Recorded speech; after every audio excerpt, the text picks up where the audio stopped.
নমস্কার, আমি শ্রেয়সী। আপনারা সবাই কেমন আছেন? প্রতি বছর জামাই ষষ্ঠীতে দিদার বাড়ি যাওয়া হলেও এবার কিন্তু গল্পটা একটু আলাদা ছিল। বাপির অফিসের ব্যস্ততার জন্য দিদার বাড়ি যাওয়া হয়নি এবছর। তাই বাপিকে সারপ্রাইজ দিতে দিদা আর দাদুই চলে এলেন আমাদের বাড়ি। আর আমাদের বাড়িতেই বসলো বাপির জন্য সকাল সকাল গরম গরম লুচি, পনিরের তরকারি আর হরেক রকমের ফল ও মিষ্টির এই রাজকীয় থালি। খাওয়া দাওয়ার পর্ব শুরু করার আগে চলল আসল নিয়মকানুন।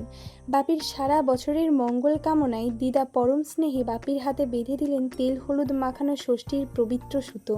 দিদা মুখে এই মিষ্টি হাসি আর বাপির এই আনন্দ দেখে আমাদের সবার মনটা আনন্দে ভরে উঠেছিল। আসলে এই ছোট ছোট মুহূর্তগুলোই তো আমাদের পরিবারের আসল আনন্দ। এরপর নিয়ম মেনে চলল কপালে চন্দনের ফোঁটা দেওয়া আর মাথায় ধান দুর্ব দিয়ে প্রাণ ভরে আশীর্বাদ। আর আমাদের বাপিও কিন্তু আজ একদম লক্ষ্মী ছেলের মতো বাধ্য জামাই সেজে বসে দিদার কাছ থেকে আশীর্বাদ তুলে নিল। তারপর বাপি যখন দিদাকে প্রণাম করলো সেই দৃশ্যটা ছিল সত্যিই দেখার মতো।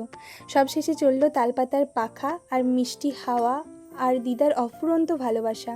অফিস সামলেও আমাদের বাড়িতে বাপির এই ঘরোয়া আর জমজমাট জামাই আদরের ভিডিওটি আপনাদের কীরকম লাগলো কমেন্টে কিন্তু অবশ্যই জানাবেন।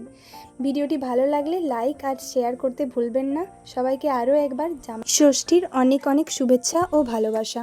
সবাই ভালো থাকবেন, সুস্থ থাকবেন।